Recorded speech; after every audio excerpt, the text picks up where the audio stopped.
Hello YouTube and universe, and welcome to Scar Store Productions. I'm your host Morro, here to bring you everything new on your favorite brands and more.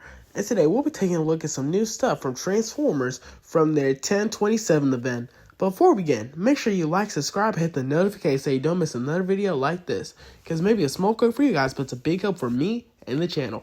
Thank you. And we also have a Discord, so if you ever want to join that, the link for it is in the description down below. And without further ado, let's begin. Now, I immediately have to say my old video is outdated now because all these reveals that were just shown are amazing. Now, let's start off with Studio Series because that was the main thing that was shown at the 10/27 event. And I want to talk about the Space Bridge, which is basically the future toys that will be coming out.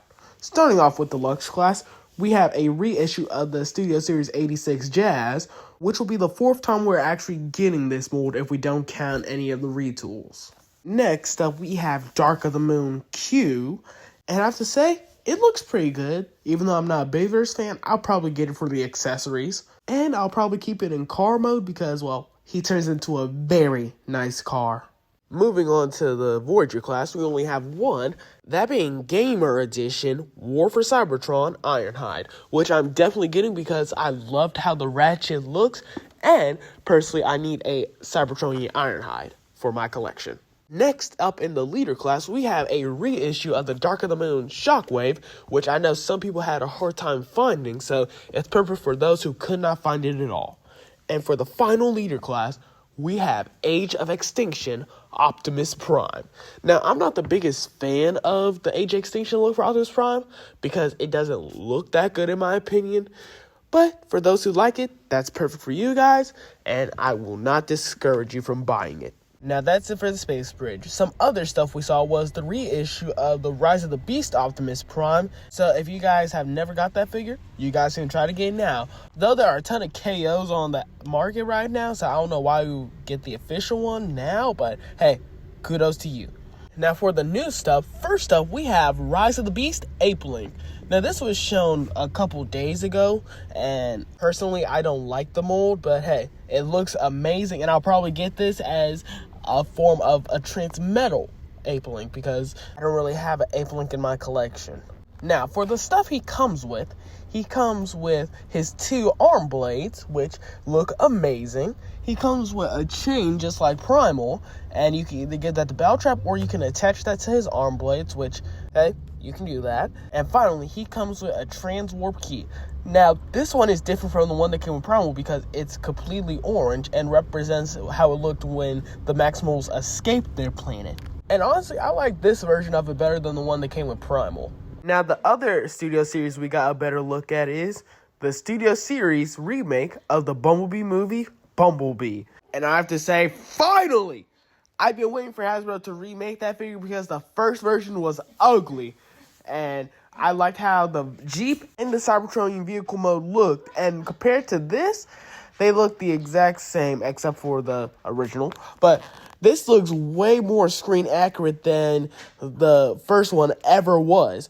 And to me, it looks like it takes parts from the Cybertronian vehicle mode and puts it with the Volkswagen. But for robot mode, it just looks amazing. Perfect. 10 out of 10. Hopefully, if I get it in hand, it feels good as well.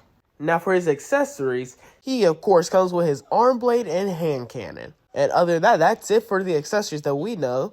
Now, moving on to his vehicle mode, and I have to say, I love how the Volkswagen looks. And it looks like it's actually licensed, which is always a huge deal to me whenever they have licensed vehicles. But all in all, this vehicle mode is just your standard yellow Volkswagen Beetle, and I cannot complain about that. It's Bumblebee's iconic vehicle mode, aside from the Camaro. So, it's always good to see him having it. Now, that's it for that stuff for a Studio Series. Let's move on to some juicy stuff. That being the 86 Devastator. Now, we only got the first two, that being Bone Crusher and Scavenger. And let me start off with Bone Crusher since he doesn't really look that interesting to me. Now, I have to say, I love the lime green that they use for it, and he looks animation accurate, but I feel like something's missing. There's no color breakup to actually make him feel unique. It's just a slab of lime green plastic. I mean, they kind of made the legs black so it could actually look like, well, black treads, but I get they're just trying to make it animation accurate, and to me, this doesn't really work, but it still looks like it's going to be a good figure. Now, moving to his vehicle mode, of course, he turns into a bulldozer. And, yeah, just like his robot mode, it's a little bland because of the lime green plastic. If they added something like black to break it up, it would have been better. But, hey, you win some, you lose some, and it's still going to look good. And, of course, he turns into Devastator arm, but he doesn't have the black piece that goes with it because that's going to come with the Commander of next year. And here's a little sneak peek of what that looks like. And yeah, it looks pretty good. Moving on to the next one, we have Scrapper. And I have to say, he looks pretty cool. And accurate as well. And honestly, I don't have anything to complain about with this. And I'd say these two are a complete improvement over the Combiner Wars versions of them. And honestly, as soon as I have enough money to get them, I'm buying them. Now, back to Scrapper's robot mode. I'd say I love how he looks. The purple goes well with the lime green and silver, and the color breakup is amazing, unlike Bone Crusher's. Now, for his accessories, of course, he comes with his blaster, but for another one is he comes with Devastator's blaster, which separates in two to give him two big cannons. Now, I like this because that shows the Voyager class are going to be a part of it, though they don't have their main components, because as they showed with the gray models, the Voyager class and the Deluxe class figures will not be coming with the parts that connect with Devastator. Basically, with Scrapper, he's not going to come with the upper leg, and for Bone Crusher, he's not going to come with the lower arm and hands. Though they will come with the accessories Devastator will have. Moving on to his vehicle mode, and yeah, the front end loader looks amazing. And maybe in the future, we could possibly get a scoop out of it, and it will just stay its own separate mold. I'm just saying, that will work perfectly. And all in all, there's nothing really much to say about it, other than how Devastator's blaster connects to it. It basically connects to its sides. Which, yeah, that's pretty good weapon storage, though it looks a little bulky to me. Now, that's it for the two figures that were shown for Devastator. Though there was more stuff shown, like how the Constructicons will be released. So the first two, which these two will come out in April, then the Commander class for Studio Series that year, Long Haul and Hook, will be coming out in July, and they'll have most of the main components for Devastator. And finally, in September, we have Mixmaster and Scrapper. And all in all, that's a pretty good release schedule for all the Constructicons, and I know as soon as I get enough for all of them, I'm buying them. Now, for their box art, I have to say, it looks amazing, and windowless packaging is back, which is always a good thing to see. Now, one thing I do like about them is on the back of their packaging, they finally brought back bios, so you can read a little bit about the character and what they do. And it is amazing to see that on both Bone Crusher and Scavenger. One other thing that they showed was the gray model for Devastator, and I have to say, it is pretty big. Bigger than Menasor was, and honestly, that's perfect because to me, I felt like the Combiner Wars one was too big. It felt more like a Titan class than a Combiner. But with this, it feels like the perfect Combiner in my opinion. Now that's it for Studio Series. Let's move on to the next thing, that being Age of the Primes. So we get to finally see one of the figures that's going to be in Wave 1, that being the leader class, the Fallen. And I have to say, this thing looks amazing. And I have to say, the main man, Mark, and Hisui-san did their thing because this just looks... Oh, I want this so bad. Now, this Fallen is based off his Dreamwave depiction, and I guess that's what they were going to do when I saw the listings, but you can never be too sure because they kind of done the Prime Wars trilogy, the one from RID 2015, but I was hoping they did the Dreamwave, and I'm glad they did because they just brought it to life with this. And one thing, I love that they did the Dreamwave because this shows how they're going to be doing the Primes, as we'll see later on in the box art. Now, talking about the actual figure, the color choices they used for it were amazing. The dark shades of purple mixed with the black and dark red just look, it's perfect. And I even like they added the accessories of fire that can stick to him like it's actually coming out of him.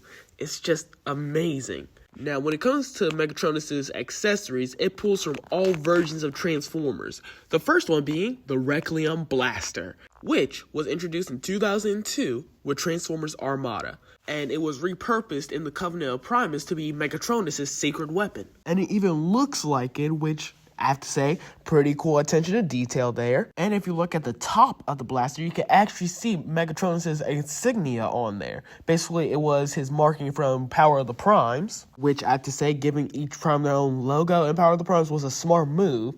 And I like how they incorporated it onto the Requiem blaster. They also stated that it's a part of the collectability of the Requiem blaster. So that got me thinking, what if the main collectible in this line are the artifacts of the 13 primes? Which in my opinion will be a great idea for this, and it can even carry on to the next toy line after Age of the Primes. Now for Megatronus' second accessory, it is the Spark Infusing Staff. And now this is a nod to the Megatronus from RID 2015, where he used that to try to extract Unicron Spark from the Earth. Now, on the other side of that staff, it's a huge blade, which is another nod to the 2015 Megatronus, which was his main weapon. Now, it comes with another accessory, which is just a nozzle for the Requiem blaster, which you can see more in vehicle mode. But other than that, that's it for his robot mode and accessories. Moving on to his vehicle mode, and oh, that is amazing. It's just cool. And when it shows it with the box art, that is just amazing. And I like how the suppressor is actually used because, if you know, the Requiem blaster can create black holes. So the suppressor is supposed to, like, limit that in a sense. And that makes sense. You don't want a tank that can cause black holes and affect your allies. Now that's it for Megatronus himself. Let's move on to the packaging. And just like Scrapper and Bone Crusher, he has the windowed packaging. And I'm glad they're bringing that back for leader classes. And another thing I noticed, it actually shows how many steps it takes to transform on the front of the box, which I have not seen before. But back to the windowed packaging, I'm glad they're doing that because I am tired of seeing figures being stolen at my local Target or Walmart. It's just annoying, and I'm glad they're fixing that problem. Now let's move to something big on the box art. If you turn it to its left side, you can actually see 3 golden statues of 3 of the 13 primes. The one in the middle being Megatronus, and the one on his sides are future releases. Now the one on Megatronus' right, that is Liege Maximo. And personally, one of the craziest ones I have seen right now because he's based off his G2 appearance, not the Covenant of Primus. And if you know anything about the G2 appearance, it is a monstrous thing. And seeing that going to get a physical toy, that's going to be crazy to see. And the prime on Megatronus' left is the Arisen, the 13th prime. Now, I have to say, the Arisen looks so much like Star Convoy. And if that's what they're going to use for the Arisen, I'm perfectly fine with it because Star Convoy works perfectly for that. And other than that, that's everything that was shown at the 10/27 event for Hasbro. I hope you all enjoyed and are happy as I am right now. And in the comments down below, tell me what was your favorite thing you saw in this video. And if that's everything, that's a wrap. Fade to black.